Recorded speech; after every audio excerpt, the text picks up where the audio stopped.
Yeah. Yo, step into the ring where the stories get raw. Junkyard James spitting truth, no flaw.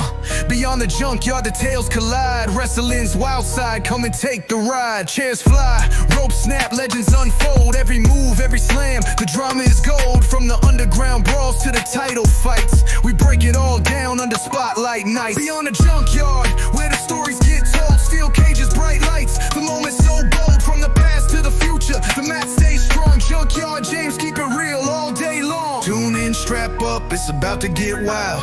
Powerbomb the truth, no sugar, no mild. Every heel, every face, every match that burns. The junkyard delivers, now it's your turn. So hit play, no delay, the bell has rung. Beyond the junkyard, where the legends are sung. Junkyard James got the mic in his grip. Wrestling podcast vibes, now let's take the trip.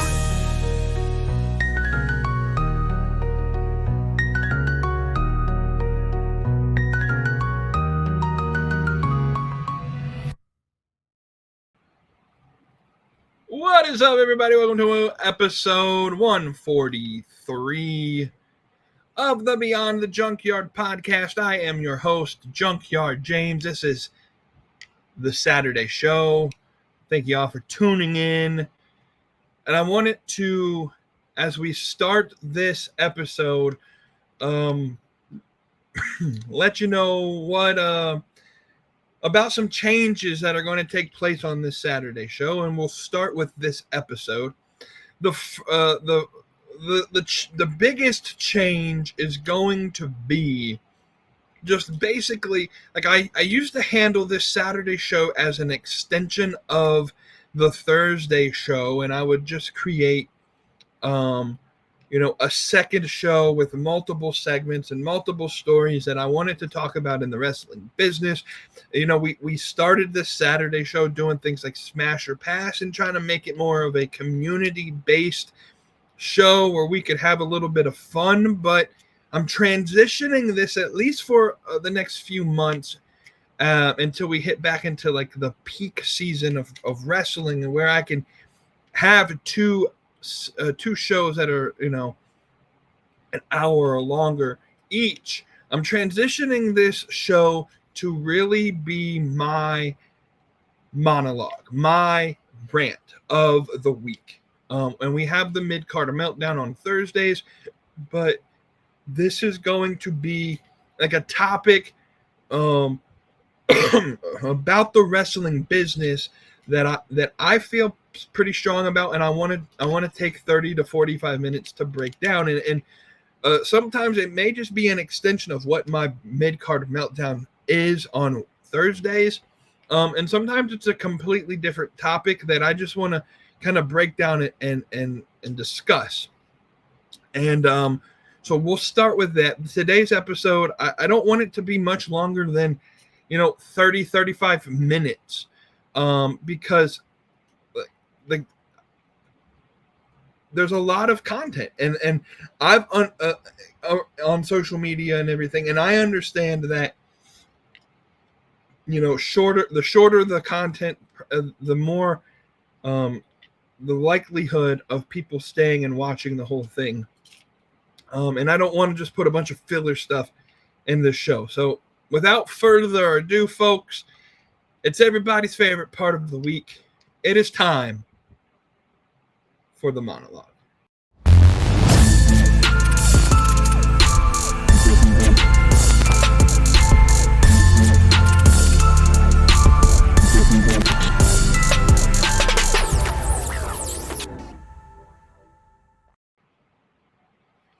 But before we jump into the show, I got to give a huge shout out to all of our affiliate partners, WWE Shop. Go to the link in the description below or the show notes below. We got to talk about StubHub.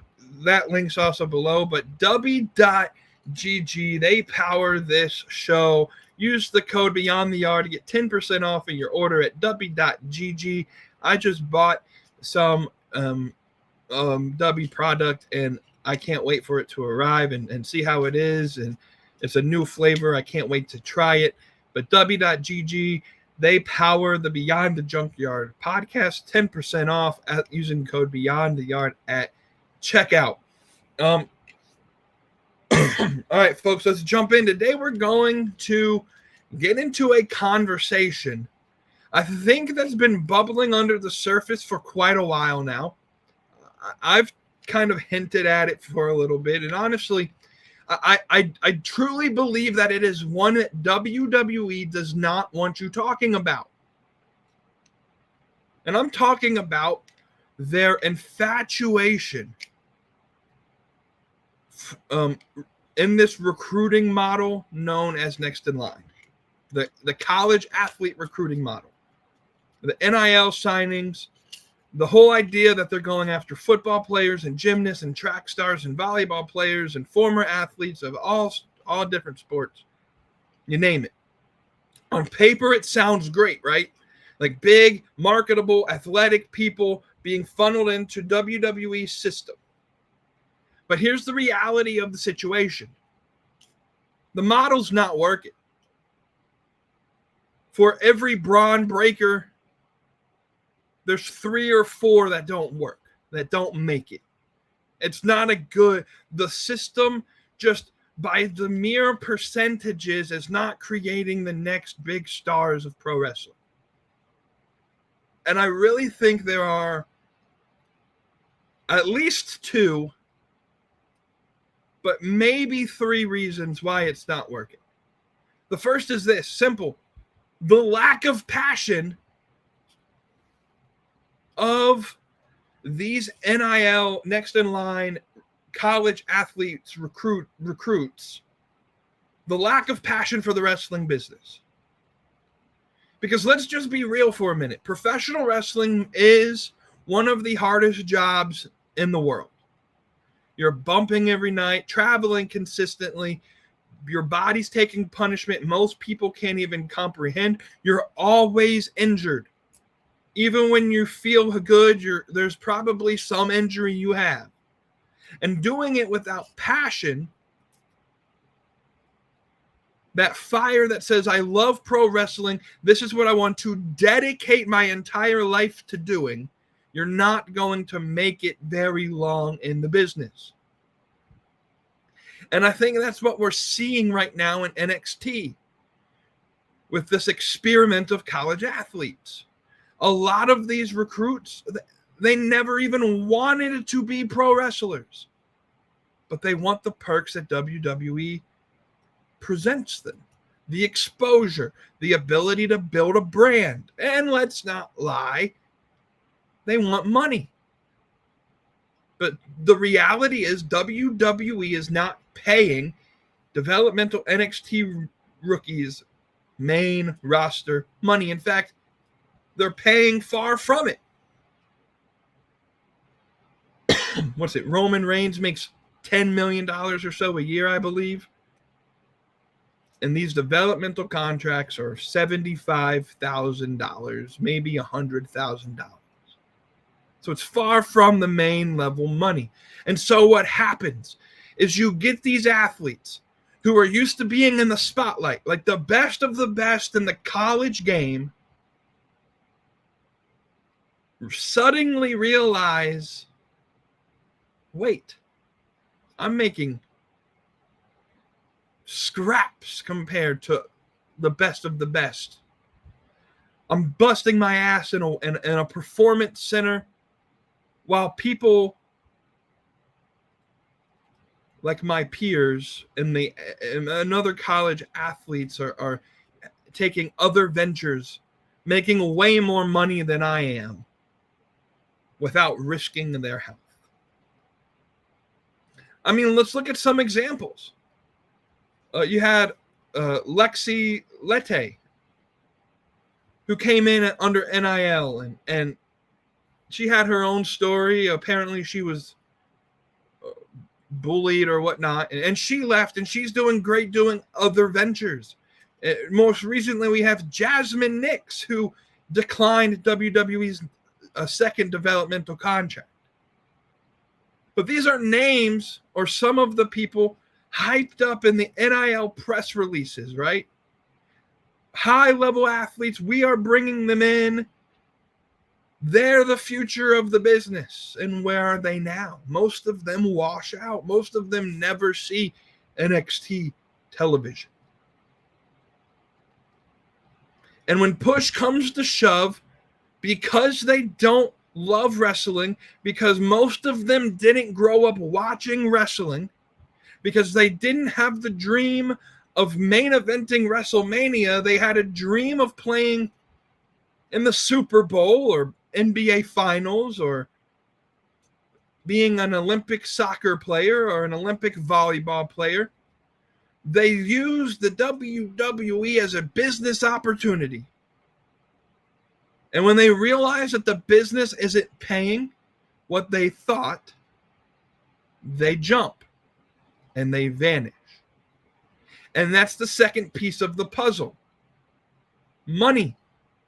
NXT just doesn't pay.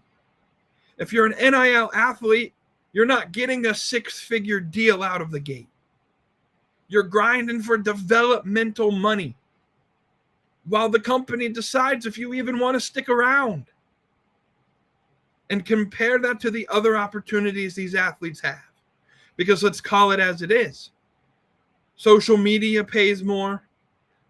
Other brand deals would pay more. Modeling would pay more. And yes, OnlyFans pays more. You have people like Mandy Rose, who left WWE, went to an OnlyFans exclusive lifestyle, and has reportedly made millions of dollars without bumping in the ring, risking a torn ACL, or putting her neck on the line. You have people like Cora Jade, who, and I think Cora Jade likes pro wrestling, but she has suddenly realized, while she has a whole following outside of the ring, and she's decided, you know what? I can make $350,000 a month doing OnlyFans. If you're a 22-year-old college athlete that has good looks, has charisma, you have somewhat of a following, you can make six figures a month with these other business deals, other ventures, other opportunities. Why would you stay in NXT making a fraction of the money, tripling your physical risk? Because let's just call it as it is. Elena Black, is that Cora Jade's name now? Elena Black, Mandy Rose, they can take 3 photo shoots at a time and give the people what they want and work 1 or 2 days a month. They can have some rando overseas handle their OnlyFans account, and they don't even have to be the guy communicating. They can just have somebody else handle their stuff and just bask in the money without the physical risk. And that's the heart of the issue. The opportunity cost. Every hour they spend grinding at the performance center is an hour they're not cashing in somewhere else. And the brutal reality of the situation is wrestling is not the most lucrative option for anyone. It just isn't. So when you sign on the dotted line and a year later you realize, oh, shoot, I could be making 3, 4, maybe sometimes even 10 times as much money without sacrificing my body. Goodbye, WWE. This was fun while it lasted. And that's why there's such a high dropout rate of these NIL classes. And let's just be honest. You can't build the future of WWE on people who don't want to be there in the first place. Why do you think WWE is insistent on bringing back the legends. They're insistent on bringing back people from 15, 20 years ago because they don't have a future that they haven't built the future. So they have to go to the past because the present is dying. So they have to go to the past. Then they have no one to pass the torch to.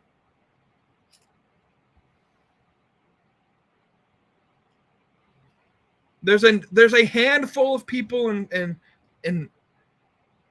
NXT right now that have a legitimate shot at making it in the main roster. Trick Williams, Kalani Jordan, maybe Blake Monroe. Contrast that with the black and gold era of NXT. Remember that era? Remember when NXT was signing the hottest independent wrestlers on the planet? Guys and girls who have been grinding for years in bingo halls and VFWs, working for $15 a night, driving 6 hours just to get a booking. Those people were passionate about the business. They weren't looking for a brand deal or an NIL check. They were there because wrestling was their life. Wrestling was in their blood. That's why the black and gold NXT era felt so special. You had people like Sami Zayn, Shinsuke Nakamura, Kevin Owens, Finn Balor, Bayley, Sasha Banks, Johnny Gargano, Tommaso Ciampa. All people who have dedicated their lives to wrestling long before WWE came calling. And you know what? That era produced stars, like real stars, people who carried that passion to the main roster and people that fans believed in. Seth Rollins is another example. And you know what? That's why AEW is signing better wrestlers right now. AEW is not chasing NIL athletes. They're scooping up indie talent. They're bringing in people who love pro wrestling, who have been wrestling since they were teenagers. And they've put their bodies on the line for years before they ever even get a TV contract. That's why AEW's product feels more authentic, feels more alive, feels more connected to the fans, because the wrestlers aren't in it solely for the paycheck. They're in it because they love the art form. And so here's the bottom line, because Junkyard James said so. WWE's NIL model looks great on paper, but in practice, it's broken. You can't manufacture passion. You can't buy passion. You can't recruit it out of a college athletic department. If you want the future of your wrestling business to thrive, you have to recruit people who actually love wrestling. People who would do it for free if they had to. Because that's the kind of passion it takes to make legendary wrestlers. And if WWE wants to get back to producing that kind of talent, they're going to have to swallow their pride and admit that the black and gold era had it right. You want passionate wrestlers? Well, go back to the indies. Go back to the people who've been grinding for the chance for years, for decades. Because at the end of the day, passion beats athleticism every single time. And until NXT figures that out, AEW is always going to have the edge in signing better wrestlers.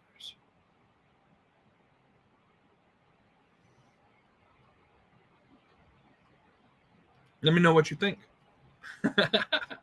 Do you agree that this NIL model is doomed? Or do you actually think WWE can make it work long term? Let's keep this conversation going, y'all.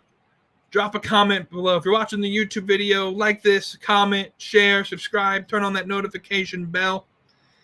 If you're listening to the audio version of this, leave me a 5-star review like it's Meltzer in the Tokyo Dome, baby.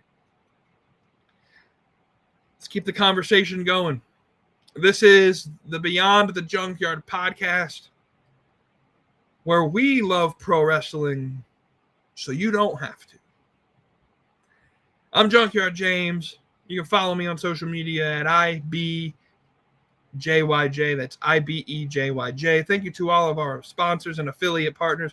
Remember, go to w.gg, use the code Beyond the Yard, get 10% off of your order. Join the Discord. That link is in the description box below as well. Join the Real Wrestling community as we try and build that community from the ground up of fans that love all wrestling of all sorts and kinds. But yeah, I'm Junkyard James. We'll see y'all next Thursday.